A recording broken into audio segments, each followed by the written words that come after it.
Hey all, welcome to Parker's Reefs. On today's episode I'm going to show you a hack for the beautiful Tunze Stream 3 pump that allows you to mount it to your Euro brace.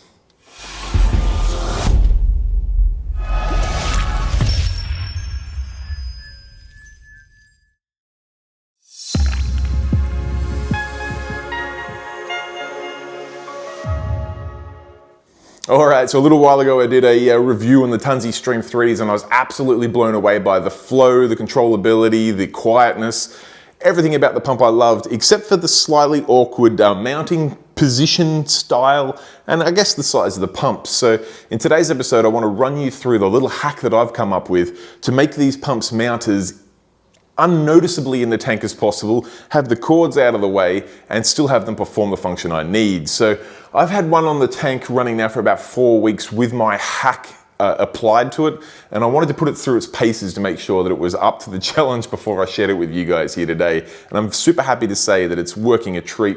I have it mounted up on my Euro brace, which allows me to keep the cable right up near the top of the tank so it's not too visible.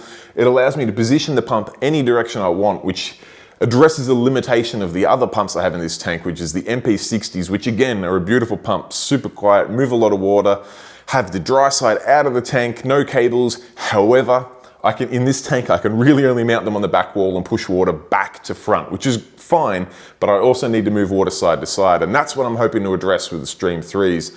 Now, the one problem is if I just go and mount this pump up onto the Euro brace, it's only about half submerged in water, which is not going to work. It's going to blow a heap of bubbles, probably not going to make the pump last all that long. And actually, the Stream 3 has some smarts built into it that will turn itself off if it detects that it's drawing too much air. So what I really need to do is extend this mounting bracket here so that that part there is a bit further down from the brace so that we're not drawing in the air.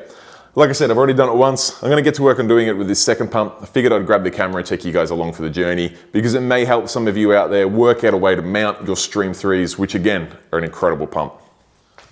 All right, now that we've got the Stream 3 here, I might just pull the impeller out, the little washer in there, and then we might pop this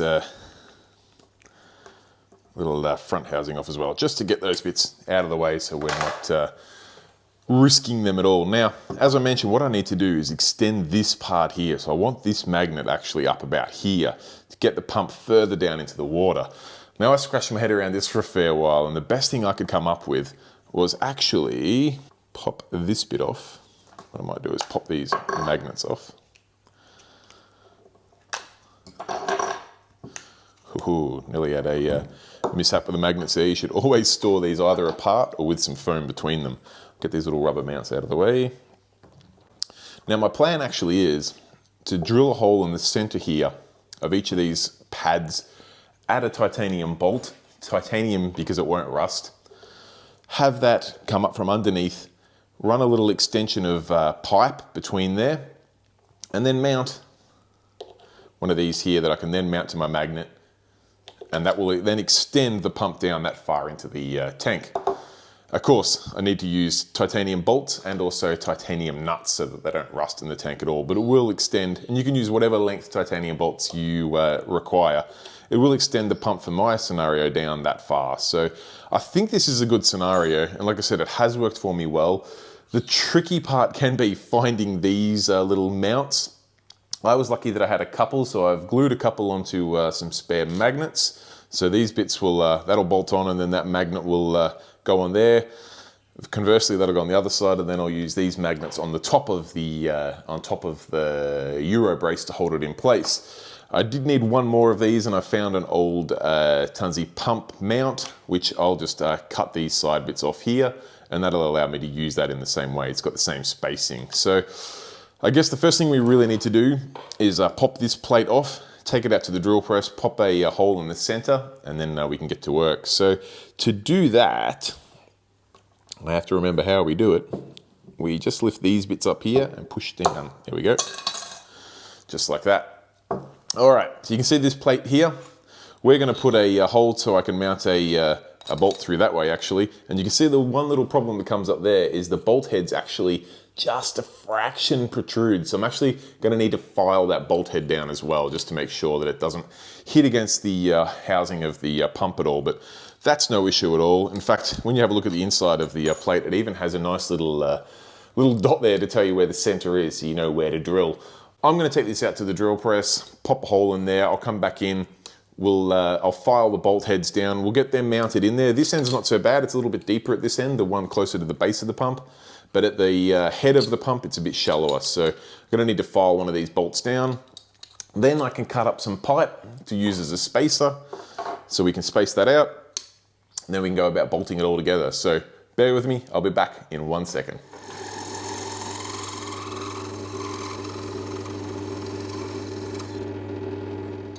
All right, now that we've got our holes drilled in the center of this piece here, we've got our titanium bolts with the heads filed down nice and low. I've got these down to about 6 mil on the rear one, maybe 5 mil, and down to about 3.5, 4 mil on the front one, just so it's got a really nice narrow profile, so it doesn't make this stick out any further at all. I'm going to slit those into our holes now, and then press that back onto the pump, which we just align the hole there, and just push that one in there until these parts click back up in there, which they have. And we're all good. You'll notice that the rear one has a little bit more spacing, so the front bolt is actually just touching. I can still turn it, but it is just touching on the pump housing now, where the rear one has a couple mil slop. It's just got that bit more space in there. Now from here, I've already cut my pump holder, so this is the curved one and this is my spare flat one. If I had my little rubber mounts, if I had my way, I would get another one of these rather than cutting up one of these, just because they're curved, and that's going to make putting a bit of pipe on there a little bit awkward, but we'll work a way around it. The next thing you can see, it starts to come to shape. What we need to do is basically bolt these onto here with our titanium nuts. Then all I need to do is cut some spaces so that out of our PVC pipe here, so that I can tighten these down at the right length to give us that solid mount there, but then have the rubber mount here so that when I go to put my magnets on there, they've still got, oops, I've actually mounted that one upside down. Mount that on there, something like that. And then all I need to do is cut the PVC pipe to the right length so that it has a spacer in there. Then I can tighten these down, put it all back together and put it in the tank. So I'm going to measure up the distance I need here for the PVC pipe. I'll go cut that. It's one of those things where even when you measure it twice and cut once, I still recommend cutting your pipe a little bit longer, testing it out, because you can always file it back fairly easily. So I'm going to go cut a couple pieces of this a little bit longer, and then I'll mount it on here and we'll go from there. Okay, here we are. I have my spacers cut now. I've cut these spacers to be about 35 to 40 millimeters long, which gives us about 1.5 inches for our Imperial friends. These are 50 mil titanium bolts, or 2 inches, and you can see they mount up there quite nicely. Like I said, you could easily run longer bolts if you wanted to extend your pump down further. If I had the opportunity, I'd probably extend these another 1/2 inch or so, another 10-15 millimeters, just to get them a little bit further away from having that option to pull any air in from the surface. But once you've got the bolts and spacers on there, you can basically tighten the nuts down so that the PVC pipe is secure and your mount is all good. You can then clip that back onto the pump housing as we are here. Just make sure that the bolt heads have been filed down enough so that they're not pushing up against the pump body, because I'm sure that's not good for it. I should also point out that this probably does void your warranty. I don't know that for a fact, but I imagine it probably does, so please proceed with caution. Although I am led to believe that the only thing we've really changed here is drilling that piece there, and that is a replaceable piece. So I mean, worst case, you could always get a replacement piece and put the pump back to factory. There'd be no harm done there at all. So I've got the larger magnets here. These are from the Stream 3 Plus kit, which allow you to mount it to on 19 mil and thicker glass. I think up to 25 mil thick glass. And that is looking pretty good. So I'm just going to put the little thrust bearing, or the thrust bearing washer must already be in there. Nope, here it is. Make sure you put that in first. Make sure it is pointing the right way. You should have a little dimple for that impeller to sit in. Then you push the impeller in. Make sure, I'm not happy with that washer. I just want to make sure it's all good. Then you click that impeller down and it should spin quite freely like it is now. Clip the front housing on with the cutout for the cord. And then if you wish to, you can then mount the whichever sort of style flow accelerator or diverter you want to mount to the pump after that. All right, now the fun part, you get to mount the pump. So thankfully, because I am mounting this to the Euro brace, it's quite simple. I basically just sit the pump where I want it, put the magnets on top, route the cabling, and job done. I've obviously put this in fast forward though, just to save you the boredom of watching me fiddle about and get the pump in perfect position, but it really is that easy. So let's fire it up and see how it goes. All right, so I've got my two Tunze Stream 3s now mounted, one up in this corner next to the return, and one up in this corner next to the return.